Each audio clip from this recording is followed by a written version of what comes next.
নমস্কার বন্ধুরা, আমার এই ছোট্ট চ্যানেলে আপনাদের সবাইকে স্বাগতম। আমি আজকে আপনাদের কাঁচা আমের ঝুরি আচার বানিয়ে দেখাবো। আশা করি এই আচারটা বানানো দেখার পর আপনাদের ভালো লাগবে। তো কাঁচা আমের ঝুরি আচার বানাবার জন্য দেখতে পাচ্ছেন এখানে কিছু আম আমি আগে থেকে ধুয়ে পরিষ্কার করে নিয়ে খোসা ছাড়িয়ে নিয়েছি। এবারে একটা গ্রেটার দিয়ে এই আমগুলো একটু গ্রেট করে নিতে হবে। আপনারা চাইলে কিন্তু বটি দিয়েও ঝুড়ো ঝুড়ো করে নিতে পারেন, কোনো অসুবিধা নেই। তবে আমার মনে হয় এরকম গ্রেটার দিয়ে যদি গ্রেট করে নেওয়া যায় তাহলে আচারগুলো দেখতেও ভালো লাগবে, আবার খেতেও ভালো লাগবে। তো এই দেখুন সবগুলো আম কিন্তু খুব ভালো করে গ্রেট করে নিয়েছি।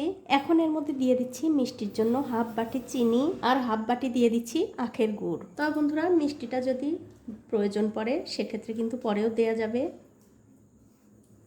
তার সাথে দিয়ে দেব বিট নুন, এতে করে আচারের টেস্টটা আরও ভালো হবে।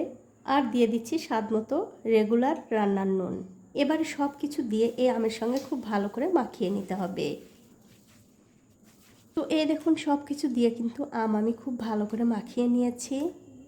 এখন এই মাখিয়ে রাখা আমগুলো একটা কড়াইয়ের মধ্যে দিয়ে গ্যাসের ফ্লেমটা মিডিয়াম টু হাই রেখে এই গুড় আর চিনির সঙ্গে আমটা খুব ভালো করে রান্না করে নিতে হবে।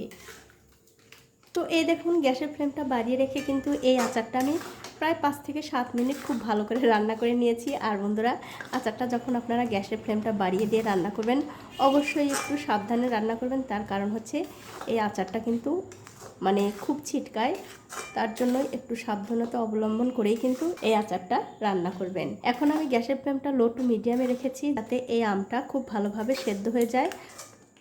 এখন আমি এর মধ্যে কিছু গুঁড়ো মশলা দেবো। সবার আগে দিয়ে দিচ্ছি আচারটা খেতে যাতে একটু ঝাল ঝাল লাগে তার জন্য শুকনো লঙ্কার গুঁড়ো, আর দিয়ে দেবো সামান্য একটু হলুদের গুঁড়ো, আর সবশেষে দিয়ে দিচ্ছি হাফ চামচ কাশ্মীরি লঙ্কার গুঁড়ো। এতে করে আচারের কালারটা আরও সুন্দর হবে।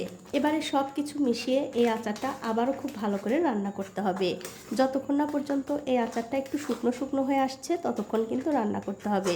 তবে বন্ধুরা এখন কিন্তু আপনারা অবশ্যই আচারটা একটুখানি মুখে দিয়ে দেখে নিতে পারেন মিষ্টির পরিমাণটা ঠিক আছে কিনা। তো এই দেখুন গ্যাসের ফ্লেমটা লো টু মিডিয়ামে রেখে এই আচারটা কিন্তু আমি আরও প্রায় 10 থেকে 12 মিনিট রান্না করে নিয়েছি।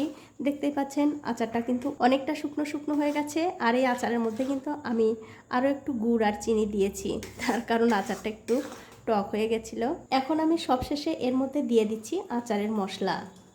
আর এই আচারের মশলাটা আমি কিভাবে বানিয়েছি সেটা আপনাদের বলে দিচ্ছি।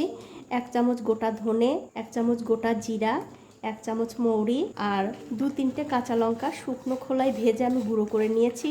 সেই মশলাটা কিন্তু দিয়ে দিলাম। অবশ্যই আচারের মধ্যে এই মশলাটা দেবেন, তাহলেই কিন্তু আচারের স্বাদটা আরও দ্বিগুণ হয়ে যাবে।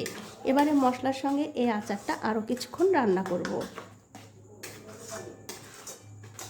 তো এই দেখুন মশলাটা দেওয়ার পর এই আচারটা কিন্তু আমি আরও 2 মিনিট মতো রান্না করে নিয়েছি। দেখতেই পাচ্ছেন আচার কিন্তু হয়ে গেছে। এখন আমি গ্যাসের ফ্লেমটা বন্ধ করে দিয়ে আপনাদের একটু পরিবেশন করেও দেখাচ্ছি কতটা সুন্দর হয়েছে। দেখুন আপনারা তো আচার অনেকেই অনেকভাবে খেয়েছেন, শুধু একবার এইভাবে আমের ঝুরি আচার বানিয়ে খেয়ে দেখুন, কথা দিচ্ছি আপনাদের ভালোই লাগবে। তো বন্ধুরা আজ এই পর্যন্তই, দেখা হবে অন্য কোনো নতুন ভিডিও নিয়ে।